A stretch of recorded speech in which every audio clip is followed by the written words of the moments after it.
उसी प्रकार से आज योगी और मोदी का यह प्रशासन अत्याचारी हो गया है। हम लोग खुल करके प्रशासन का भर्त्सना करते हैं, प्रशासन की निंदा करते हैं कि प्रशासन के लोग हमारे गौरक्षकों के ऊपर बहुत ही निंदित और घृणित कार्य किया है। प्रशासन मजबूत होता है जब आप संगठनों में बढ़ते हो, तब प्रशासन मजबूत होता है। जब आप टीमों में बढ़ते हो, तब ठीक है ना। यहाँ से वहाँ तक धरना समाप्त करके यहाँ से वहाँ तक जो है ना अब आ गए, खराब ठीक है है ना। अब हम लोग स्कूल की छुट्टी हुई है, बच्चे बीमार। अगर एक भी बच्चा मारा तो ये समझो भी जिम्मेदारी किसके ऊपर जाएगी, ये भी आप समझ।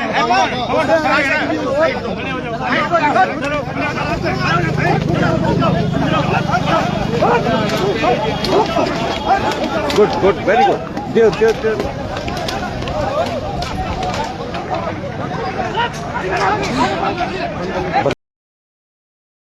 धर्म रक्षा संघ ने मथुरा प्रशासन द्वारा गौरक्षकों पर की गई कार्यवाही के विरोध में एक संगोष्ठी आयोजित की।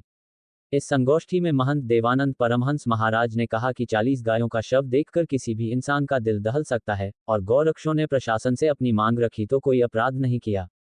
महंत अतुल कृष्ण दास महाराज ने कहा कि यदि प्रशासन ने सभी गौरक्षकों को तुरंत नहीं छोड़ा और उनके मुकदमे वापस नहीं लिए तो वृंदावन का संत समाज आंदोलन करने के लिए बाध्य हो जाएगा। धर्म रक्षा संघ के राष्ट्रीय संयोजक आचार्य बद्रीश महाराज ने कहा कि मथुरा प्रशासन ने अपनी नाकामयाबी छुपाने के लिए गौरक्षकों को अवैध तरीके से गिरफ्तार कर उनके ऊपर झूठे केस लगाए गए हैं। जय गौ माता की, जय भारत माता की।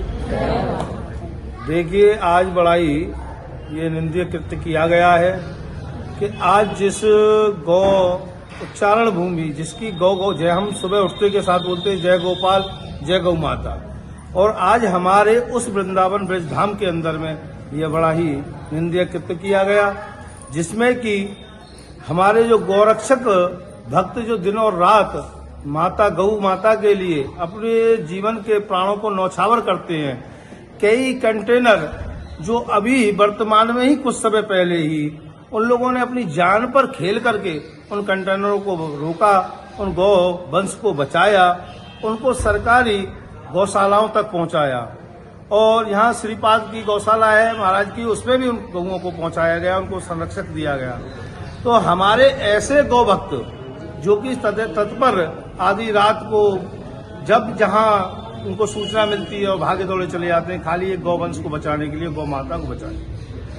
आज उनके साथ जो ये कृत्य हुआ है तो बड़ा ही पीड़ा हुई सुन करके हमको, और देख करके भी कि वहां पर डीएम साहब भी खड़े हुए हैं। उस वीडियो के अंदर हमने देखा कि डीएम साहब भी खड़े हुए हैं और डीएम साहब बड़े ही अच्छे तरीके से उन गौ भक्तों को समझा रहे हैं और पूछ रहे हैं कि आप क्या चाहते हैं, और गौ भक्त भी बड़े ही सरलता से उनसे बात कर रहे हैं। लेकिन तभी जिला अधिकारी महोदय वहां पहुंचते हैं और एसएसपी बंधु और इत्यादि जो भी अपने अधिकारीगण वहां पर वर्तमान में थे। लेकिन जब डीएम साहब से उनकी वार्तालाप चल रही थी तो अचानक ही पुलिसकर्मियों ने उनके ऊपर गौ भक्तों के ऊपर हाथ छोड़ना और लाठी चार्ज करना चालू कर दिया, जिससे कि कई गौ भक्त तो घायल हो गए, चुटैल हो गए, कई के आज पैरों में चोट है जो कि उठ भी नहीं पा रहे हैं। तो ऐसा कृत्य किसके आदेश पे और क्यों किया गया, ये बड़ा ही सवाल चिन्हित है। मांग क्या है? हमारी मांग ये है कि उसको उच्च कोर्ट के द्वारा उसकी जांच की जाए और उसमें जो दोषी हैं उनके ऊपर कार्रवाई की जाए। क्योंकि ऐसा बता रहे हैं कि ये मात्र कह रहे प्रशासन के 19 गाय थी, लेकिन वहां पर जो गौ भक्तों के द्वारा सूचना मिली है कि वहां समथिंग कोई गिनी तो नहीं उन्होंने, लेकिन 40 के समथिंग गौवंश बताया जा रहा है, जिसमें कि ये कह रहे थे मात्र 19 ही गौवंश था। अरे उसमें 21 गौवंश का तो टैग बताया, 29 गौवंशों का तो टैग है। जो 29 गौवंश है वहां पर 29 गौवंश का तो टैग मिला हुआ है, तो फिर 19 कैसे हो गई?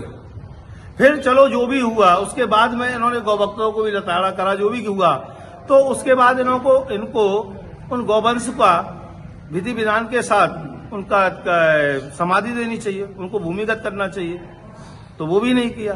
तो ये सभी कुछ कृत्य हुए हैं जो गलत हुए हैं। तो हमारा सरकार से यही मांग है और योगी जी से भी यही मांग है और हमने अपनी धर्मरक्षा संघ की टीम के द्वारा लेटर ज्ञापन कर रहे हैं और उसको हम योगी जी तक और मोदी जी तक पहुंचाएंगे, क्योंकि योगी जी इस समय कुंभ की व्यवस्थाओं में लगे हुए हैं। कल प्रधानमंत्री मोदी जी भी उस कुंभ की व्यवस्था को देखने के लिए आए हुए थे, हम भी कल वहीं थे। तो हम भी जब हमको इस प्रकार की जब सूचना मिली कि गौ भक्तों के साथ ऐसा ब्रज में हुआ तो हम वहां से तत्काल चल दिए और आते के साथ हमने यहाँ पर देखा तो हमको बड़ा ही दुख हुआ, बहुत ही पीड़ा हुई। हम अब प्रशासन से हाथ जोड़ के प्रार्थना करते हैं उनको जल्दी से जल्दी उनके ऊपर से धारा हटाई जाए और उनको छोड़ा जाए, यही हमारी मांग है। जय श्री राम।